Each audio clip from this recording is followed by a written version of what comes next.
Hello, আসসালামু আলাইকুম। কি অবস্থা, কেমন আছেন? এই তো দুদিন পর আজকে রান্না বান্না করলাম বাসায়। রুই মাছ দিয়ে ফুলকপি দিয়ে রান্না করব। আর এই দুদিন রান্না করতে পারি নাই, যেহেতু আমি অনেক অসুস্থ, জন্য আমি মাছটা মাখায় নিতেছি আর ভাত হইতেছে। কারণ আমাদের বাসায় তো গ্যাস থাকে না, এই তো আর কি আস্তে ধীরেই রান্না করতে হয়। এই যে মাছ ভাজতে দিয়ে তারপরে রান্না করি। আমি একটু দূর থেকে দিই মাছটা তেলে, কারণ আমার ভয় লাগে। মাছ ভাজা শেষ হইলে তারপরে এই তেলেই আমি রান্না করব। আপনারা কে কে আমার মতো মাছ ভাজার তেলে রান্না করেন কমেন্টে জানাবেন। মাছ ভেজে মাছের তেল রেখা দিতে আমার ভাল লাগে না, জন্য আমি সাথে সাথেই রান্নাটা ওই তেলেই করে ফেলি। এই যে পেঁয়াজ কুচি দিলাম, পেঁয়াজ কুচিটা একটু লাল লাল করে ভাজা হলে তারপরে দিয়ে দিব মশলাটা দিয়ে তারপরে একটু কষিয়ে।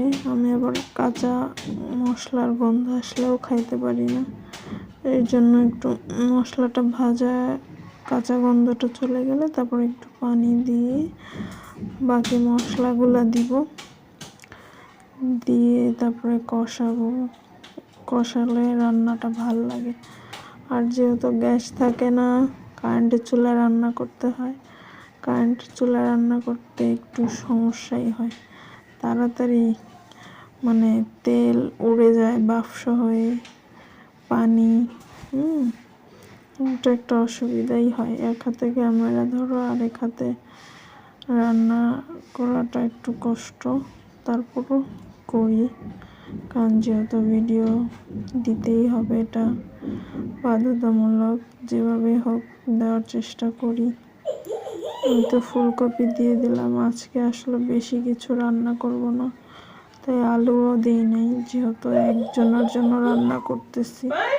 আমি তো খাইতে পারতেছি না, আমার প্রচণ্ড গলা ব্যথা, এর জন্য শুধু ওর বাবার জন্য আর নোসাইফার জন্য রান্না করলাম। বাসায় যা ছিল তাই, ফুলকপি দিয়ে রুই মাছ আর বেগুন ভাজি করব, আর আমার জন্য একটু ভাতের জাউ রান্না করব যদি খাইতে পারি আর কি। এই তো ফাইনালি আমার রান্না শেষ। ধনেপাতা কাঁচামরিচ দিয়ে আমি রান্না করি, ঝাল একটু কম খাই। আল্লাহ হাফেজ, ভিডিও এই পর্যন্তই।